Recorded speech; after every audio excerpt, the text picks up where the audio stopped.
Jason Kang had one job: get close to Daniel Yoon, learn everything, and hand his father the leverage to bury the Yoon family for good. It was supposed to be simple. Walk in, smile, extract what he needed, walk out. He had done harder things for less. What he hadn't planned for was the way. Daniel looked up from his desk on the first day and smiled like he'd been waiting for a friend his whole life. Jason smiled back. It was, he told himself, only an act. He did not yet know how badly that lie would cost him. The Yoon family offices were nothing like Jason expected. He had pictured cold ambition dressed up in glass and steel. Instead, he found people who actually seemed to like working there.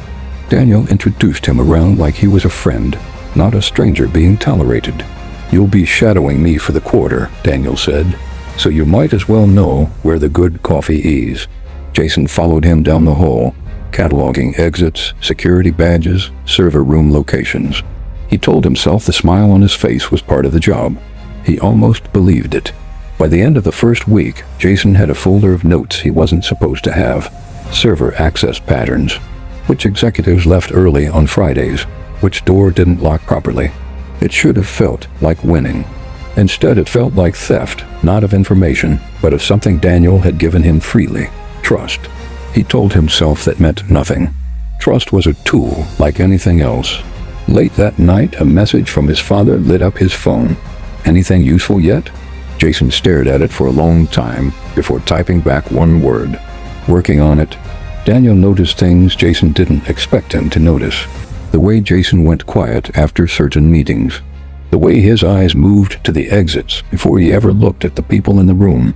"You're not like the other interns my father's people usually send," Daniel said one afternoon, watching him a little too closely. Jason's pulse spiked. "Careful," he said, keeping his tone light. That almost sounded like a compliment. Daniel smiled, but there was something sharper underneath it now. Not suspicion exactly, but attention. Real attention. For the first time, Jason wondered if he was the one being studied. Jason's father called it getting comfortable. Jason called it something he didn't have a word for yet. He and Daniel had started eating lunch together most days. Not planned, it just happened, the way gravity happens.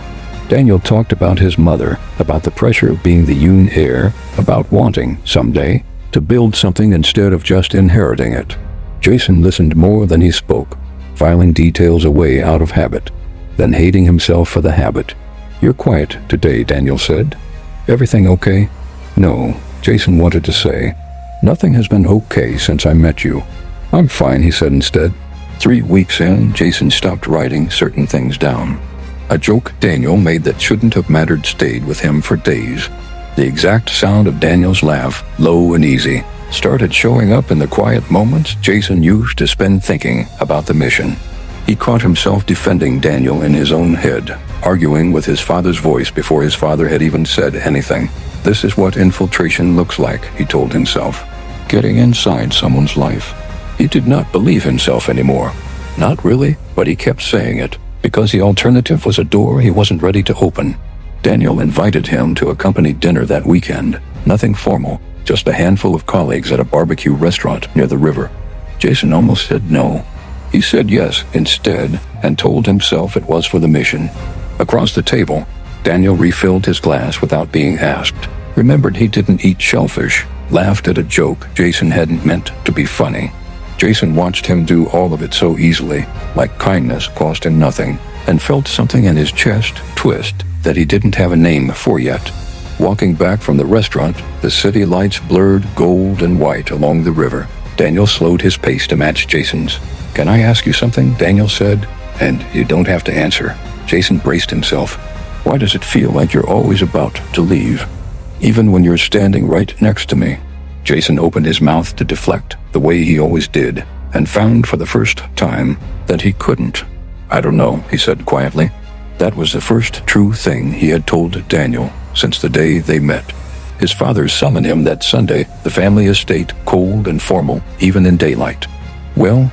his father asked, not looking up from his desk. Jason laid out everything he'd gathered, the access patterns, the schedules, the weak points. His father nodded, satisfied, already planning the next move. "Good," his father said. "Keep going."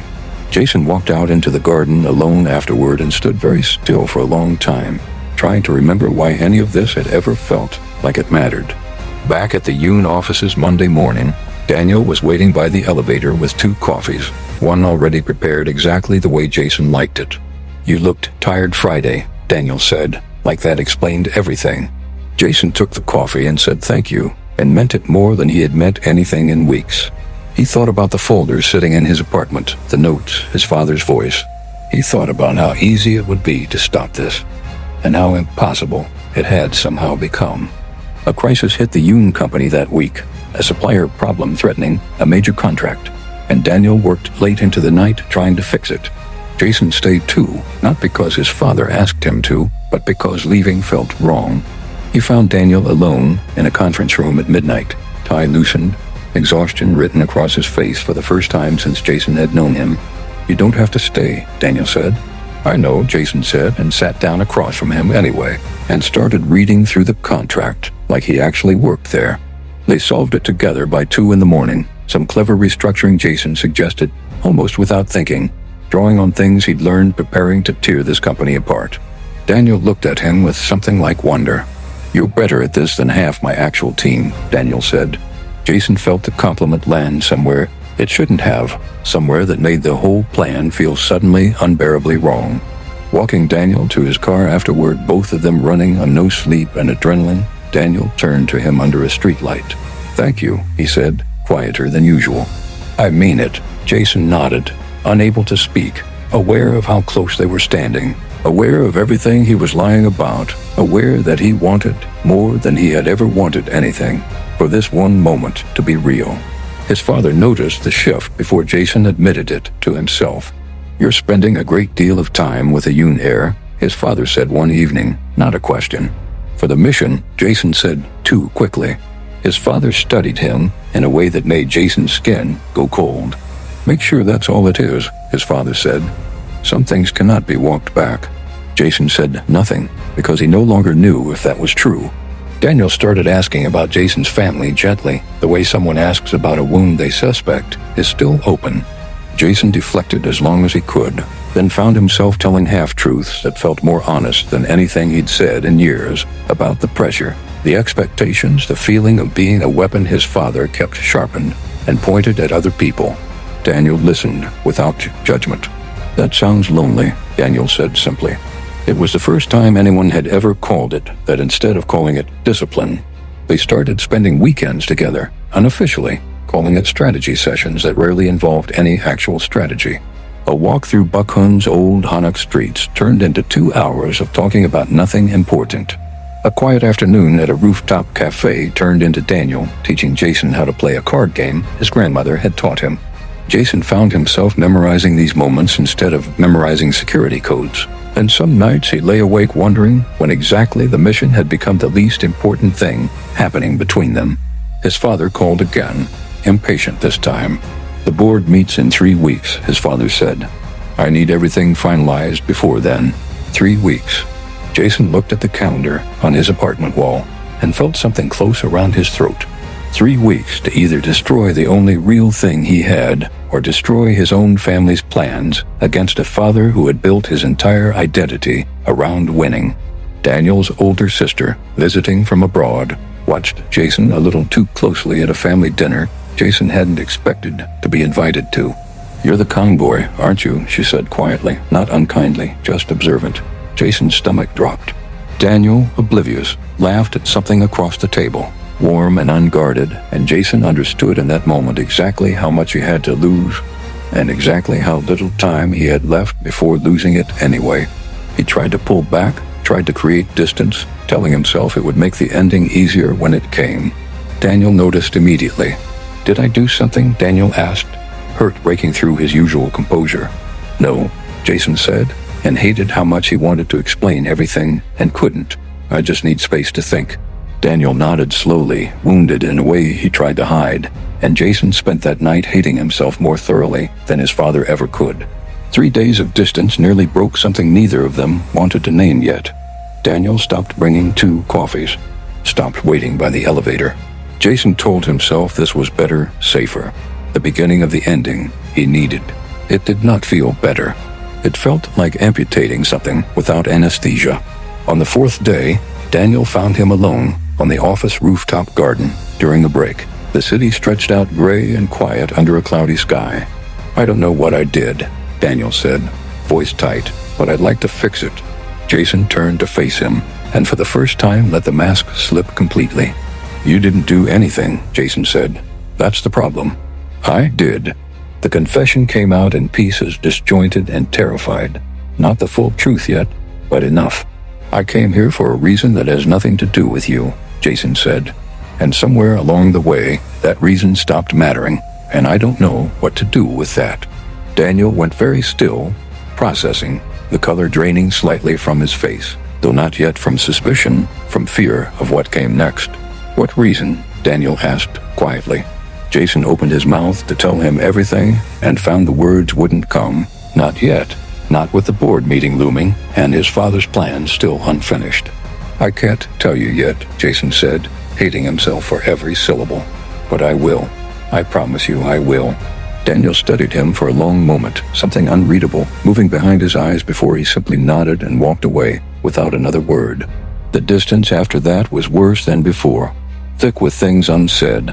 Jason threw himself into finishing what his father wanted, telling himself the fastest way through this was straight through it. Finish the mission, then tell Daniel everything, then let the pieces fall wherever they fell. He no longer cared what his father thought of the outcome. He only cared about surviving what came next with Daniel. 2 weeks before the board meeting, Jason's father called him in for a final review. "Everything is in place," his father said, pleased in a way that used to matter to Jason, and now felt like nothing at all. "We move next week." Jason nodded, already planning something his father didn't know about. A way to warn Daniel before the blow landed. A way to be honest even if it cost him everything. He found Daniel in his office late that evening, the building emptied out around them. Only the city lights glowing beyond the windows. "I need to tell you something," Jason said. And this time he didn't stop himself. He told him everything. The assignment, the notes, his father's plans for the board meeting, the leverage prepared to destroy the Yoon family's position. Daniel listened in silence, his face unreadable, and when Jason finished, the quiet in the room felt like it might never end. "Get out," Daniel finally said, voice low and controlled in a way that was somehow worse than shouting. Jason didn't move. "I understand if you never forgive me," Jason said, "but I needed you to hear it from me before it happened to you." Daniel's jaw tightened. "You used me," Daniel said. "Every conversation, every dinner, every moment I thought meant something." Jason stepped closer, desperate. "Those moments were real," Jason said. "The only thing that was ever a lie was why I was here in the first place." Daniel turned away and said nothing else. Jason left the building and drove nowhere in particular for hours, replaying every version of how that conversation could have gone better and finding none. When he finally returned home, a message waited from his father. Everything proceeding as planned. Jason stared at it for a long time before he did something he had never done in his life. He typed a warning message to Daniel's family lawyer and stood, laying out exactly what his father intended, time-stamped, undeniable, impossible to walk back.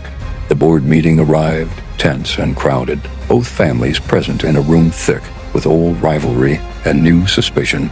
Jason's father rose to present his case for the takeover, confident, prepared, and stopped short when the Yoon family's legal team calmly produced evidence that dismantled his entire strategy before he could finish his opening sentence. Jason watched his father's composure crack in public for the first time in his life and felt no satisfaction in it at all, only a hollow, aching relief that it was finally over. His father found him afterward in the parking garage, fury barely contained. "You did this," his father said. It wasn't a question. "I did," Jason said, and for the first time in his life did not apologize for disappointing him. "You were going to destroy people who never did anything to deserve it. I couldn't let that happen anymore." His father stared at him like he was looking at a stranger, then walked away without another word, and something in Jason finally, quietly, let go. Daniel avoided him for 2 full weeks after that, and Jason let him, understanding that some wounds need distance before they can be looked at honestly. He didn't chase, didn't explain further, didn't ask for forgiveness he wasn't sure he deserved yet. He simply waited and hoped, and tried to become someone worth forgiving in the meantime. On the 15th day, Daniel appeared at his apartment door without warning, rain-soaked from a storm that had rolled in that afternoon. "I've been trying to hate you for 2 weeks," Daniel said, voice rough. "I'm not very good at it." Jason stood frozen in the doorway, afraid to hope. "Why not?" Jason asked quietly. "Because everything else you ever told me turned out to be true," Daniel said. "Every single thing except why you first walked through my door." Jason stepped back to let him in out of the rain, and for a long moment, neither of them said anything at all, the silence heavier and gentler than any words could have been. "I meant every word I told you that night," Jason said finally. "That the only lie was the reason I came." "I know," Daniel said. "That's why I'm still here." They talked for hours that night, really talked. No more half-truths or careful omissions between them. Jason's whole complicated history laid bare. Daniel's fear and anger slowly working its way toward something softer. It wasn't forgiveness yet, not fully, but it was the beginning of something real being built on the wreckage of something false. Jason's father, humiliated and diminished after the board meeting, quietly stepped back from daily operations, leaving Jason to navigate a family business he no longer recognized as his own. He found, unexpectedly, that he didn't want his father's old vision of winning at any cost. He wanted something steadier, something honest. He wanted more than anything to be someone Daniel could trust without flinching. Months passed, and the rivalry between the two families began, slowly and awkwardly, to soften. Not into friendship exactly, but into something workable, something that no longer required either side to destroy the other to survive.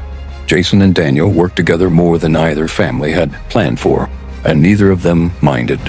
One evening on the same rooftop garden where Jason had first confessed the truth, Daniel found him watching the sunset alone.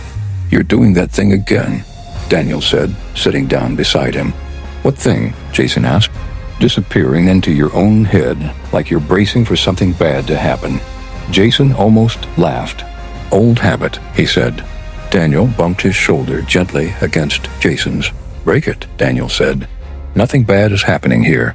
They sat together as the sky shifted gold and violet over the city, closer than they used to allow themselves to be, the old, careful distance between them finally, quietly gone.